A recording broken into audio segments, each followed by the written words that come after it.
Well, I've been involved with birds of prey since the early age of 10.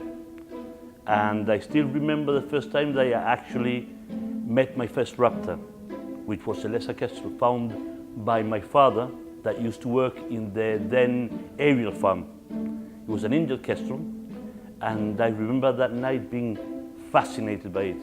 Remember that in those times, we didn't have a Facebook, we didn't have PlayStation, we didn't have an Xbox. So pretty much boys my age were roaming around the rock and trying to see what birds they could find and such forth. And I remember that day bringing my cousins to see my special bird that I had, my captive, in a way to speak. Little did I know then that in reality I was the captive, because they have captivated me since that time.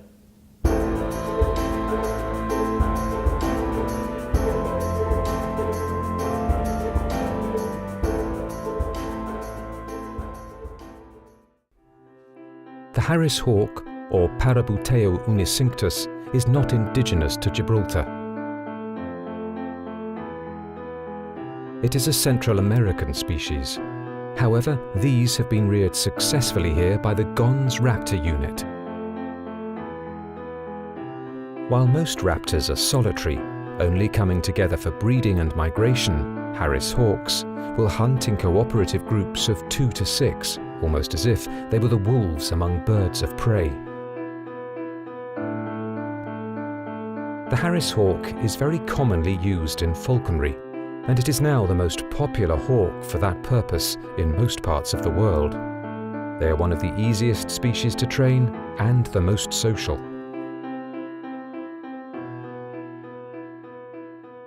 It's one of the most easiest birds to train. They are very docile. Once they get used to people, they even if you get people running around them, they will not get scared. And this is one of the reasons why we use them. And they're very safe.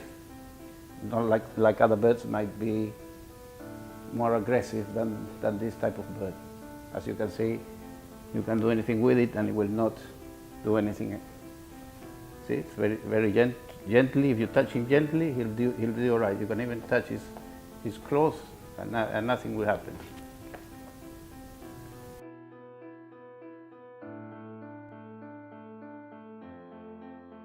It has been 35 days since Bonnie and Clyde were born. They are almost ready to fly solo.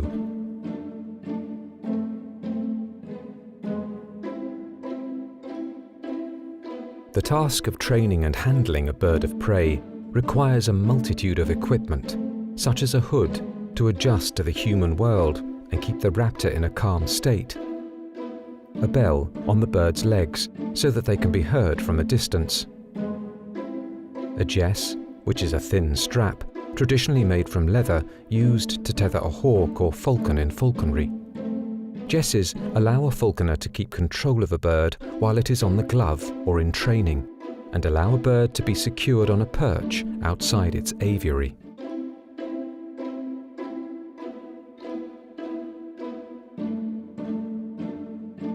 This is a short-toed eagle, a species that specializes in reptile prey, such as lizards and snakes. It is one of the many species of birds of prey that migrate over Gibraltar during their journeys to and from Africa.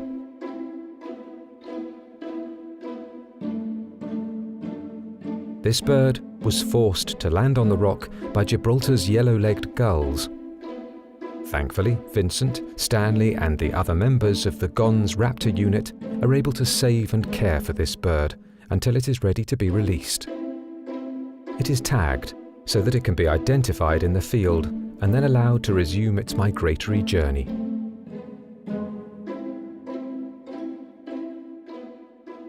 Until very recently, the birds that were rehabilitated by the Gons raptor unit were ringed before they were released. A metal ring with a code and of a standard size was placed on the bird before they were released. The issue there is that, of course, although ringing is useful in order to retrieve information about birds' movements, it's actually very difficult or almost impossible to read the contents of the metal ring when the bird is in habitat. And birds of prey are very infrequently captured by humans. Therefore, since about 2 years ago, rather than ring the birds, we've started to tag them. We've placed large plastic wing tags on their wings. This doesn't hurt the bird in any way. It's light. It's almost as if it was another feather, and that wing tag carries a unique code that is specific to each bird. So, if a tag says 1KA, then it is the only 1KA of that tag type and that colour anywhere. So that gives the bird an individual and unique way to be identified. They're also very visible in the field, extremely visible. So that means that whenever these vultures are seen by humans, and of course we know that ornithology is a popular hobby, whenever somebody reads the tag, that person will record the details and send it into the central office that deals with these tags, and they will then handle the data and see where the bird was tagged and then report where the bird has been seen.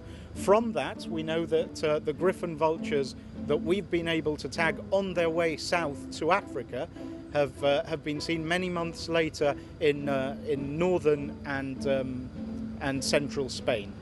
It also shows that rehabilitated birds will survive at least for a year or two, meaning that they were extremely healthy when they were released.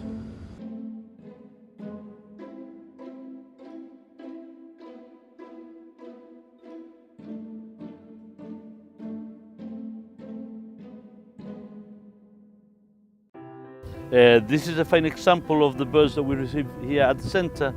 This is a female short-toed eagle, European short-toed eagle or snake eagle, and she was tracked down by local wild peregrine falcons. As you can see, she's got an eye injury.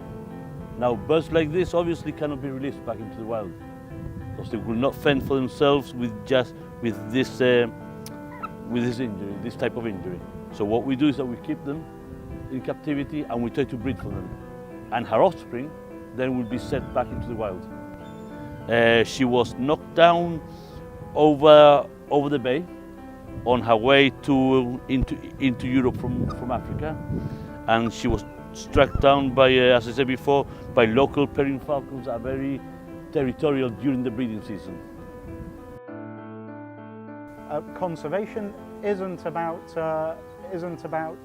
or doesn't recognise the frontiers that are purely human constructs. It should always be global, and it's about the species ranges and not which species occur in which countries. And therefore, by breeding lesser kestrels and releasing them, well, if they don't breed in Gibraltar, they'll breed elsewhere, and certainly it's a species that's threatened throughout its range. So every little bit helps, of course.